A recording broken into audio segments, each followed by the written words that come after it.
Bonjour lui et bonjour à tous. C'est un média qui répond aux questions que vous vous posez à 2 heures du mat. Alors oui, là il est 7h05 du matin, mais à 2 heures du mat, vous pouvez vous poser des questions. En réalité, il est question du média Les Lueurs, un média 100% digital qui propose, à partir du témoignage de personnalités, d'anonymes et d'experts, de trouver la paix dans la folie de nos vies et des injonctions à tout réussir. Ça, c'est ce que propose le site. Et pour en parler, nous sommes avec son cofondateur. Bonjour Jonathan Langlois. Bonjour. Alors, leslueurs.com a quelques semaines d'existence. Alors, est-ce que vous pouvez nous expliquer un peu comment est né ce beau projet qui est, on peut le dire, en lien avec le diocèse de Paris?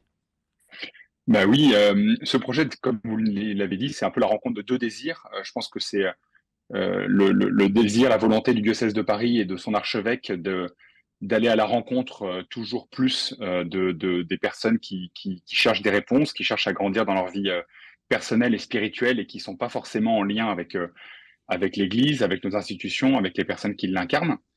Et puis un désir plus personnel, le mien, né de mon expérience et l'expérience d'un burn-out, on y reviendra peut-être, de se Mhm, rendre compte que dans les défis de nos vies qui peuvent se présenter à nous, euh, beaucoup de questions peuvent naître qui mélangent notre vie personnelle et notre vie spirituelle quand on en a une, mhm. ou en tout cas posent des questions intérieures profondes qu'on ne sait pas forcément nommer.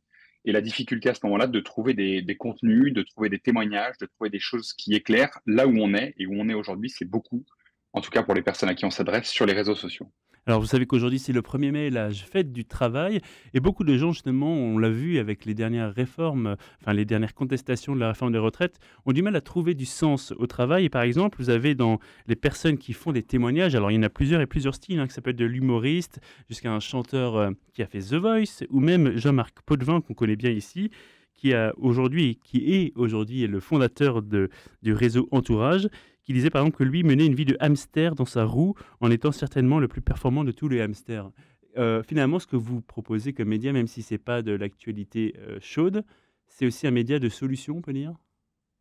Oui, c'est exactement ça. C'est un média de solution et c'est un média de mise en route à partir de ce qu'on appelle, et vous l'avez dit en introduction, nos questions de 2 heures du mat. Hmm. En fait, nos questions de 2 heures du mat, c'est que C'est les insomnies, quoi. parfois, ouais, alors on parle d'insomnie, mais c'est pas un média pour les insomniaques, Bien je vous sûr. rassure. Ce qu'on appelle nos questions de 2 heures du mat, c'est un peu tous ces dialogues intérieurs qu'on se pose à nous-mêmes face aux enjeux de nos vies. Hmm. Et par exemple, Jean-Marc, enfin, je sais pas si ça vous est déjà arrivé le soir ou dans la journée dans vos transports, de vous dire, mais ça va trop vite, Hmm. ça va trop fort, il n'y a plus de sens dans mon travail.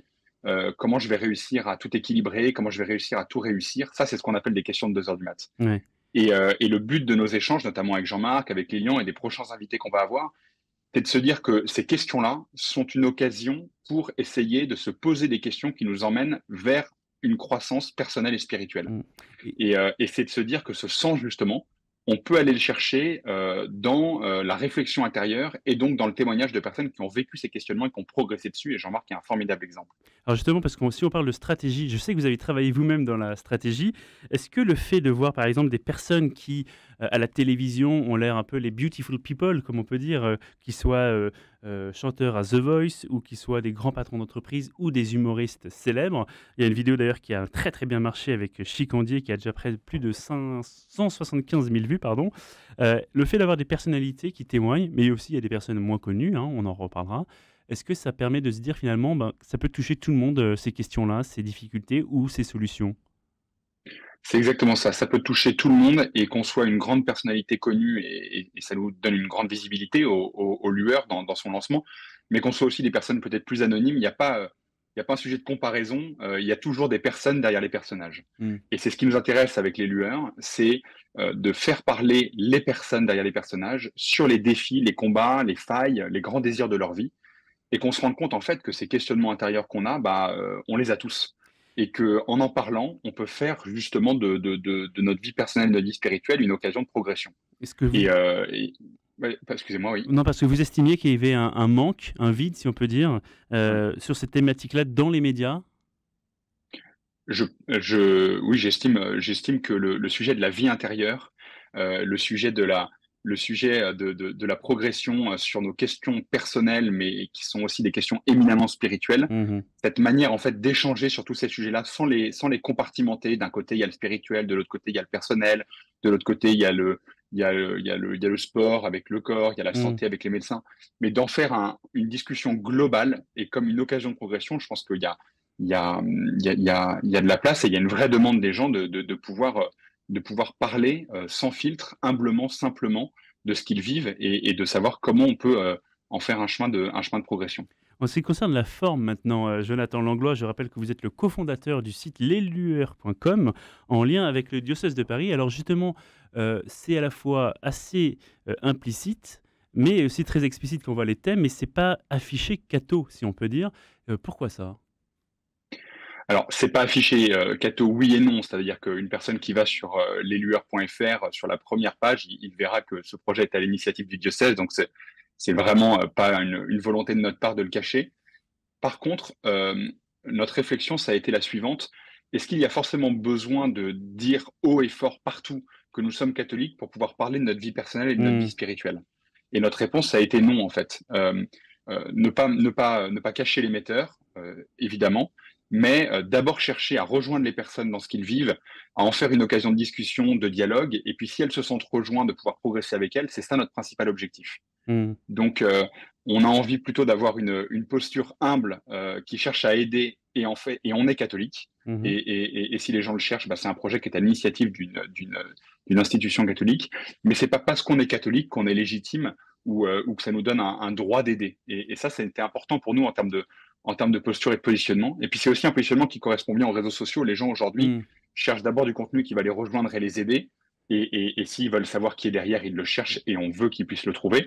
Mais il n'y a pas besoin de dire partout quel est l'émetteur pour être légitime à discuter. Ça, c'est une posture assez, pour nous en tout cas, peut-être un petit Mmh. peu orgueilleuse, un petit peu Bien présomptoire, sûr. qui correspond pas au code aujourd'hui et aux personnes à qui on veut s'adresser. Donc, alors justement, quand vous rencontrez par exemple vos intervenants, on a parlé de Jean-Marc Potvin, de Lilian Renaud ou même de Chicandier ou pourquoi pas de Axel Triard, qu'est-ce que vous leur dites? Quel est le contrat que vous passez avec eux? Parce que par exemple, il y a le fait que vous passiez la première question, c'est elle est écrite sur un papier, que vous faites, mettez un peu à l'épreuve du feu pour qu'elle puisse apparaître.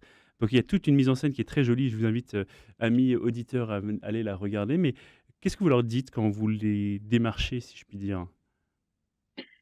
La majorité du temps, je parle de mon expérience personnelle parce que je pense Mhm. que c'est celle qui parle le plus. Je leur dis que j'ai vécu une expérience assez forte d'un burn-out et c'est pour ça que c'est le premier thème qu'on aborde dans les lueurs. Ouais.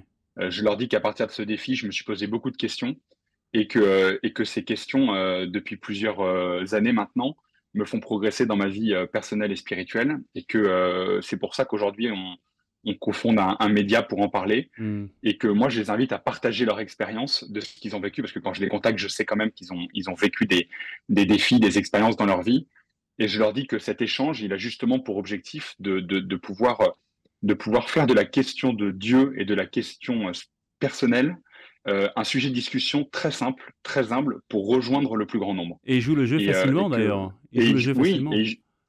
la majorité joue le jeu facilement parce que la majorité d'entre eux, et je pense que vos auditeurs comprendront cela, Mmh. euh, ont eu besoin de personnes sur leur chemin avec cette simplicité, cette franchise, cette humilité dans le dialogue pour progresser. Et donc être à leur tour des passeurs, être à leur tour dans cette position, non pas de sachant, mais juste d'humble partage et de transmission, c'est quelque chose qui leur parle et qui les touche. Et c'est notre objectif avec les lueurs. Et ça leur a fait du bien, vous pensez, à vos intervenants de témoigner? Je vais pas parler à leur place, mais par exemple, Lilian Renaud, le gagnant de The Voice, il nous a encore envoyé un message il y a 2 jours parce que c'est Ouais. la dernière interview qu'on a sortie en disant qu'il était très heureux qu'on n'ait pas cherché à faire un énorme crash buzz sur son histoire, Ouais. mais à bien retranscrire son vécu et à en voir les commentaires que vos auditeurs peuvent voir sur YouTube. Bah, les personnes sont rejointes par ces histoires. Et c'est une vraie conviction, en Mmh. fait. C'est que on peut faire le buzz, entre guillemets. En tout cas, on peut rencontrer un succès par une transmission simple, sincère, authentique du chemin de chacun. Et ça, c'est vraiment quelque chose que je crois et que toute l'équipe des Lueurs et au diocèse de Paris croit aussi profondément. Ouais. C'est qu'en partageant simplement, on peut rejoindre les gens et ça suffit à faire un média qui va prendre de la place dans le paysage sur les réseaux sociaux, on l'espère en tout cas. Ah voilà, vous l'avez dit, leslueurs.fr. Vous pouvez .fr, leslueurs.fr. leslueurs.fr, vous pouvez donc le retrouver sur, les réseaux sociaux ou ici en podcast. Voilà, Louis, ce que vous pouvez, retrouver si vous cherchez des questions à 2 heures du mat.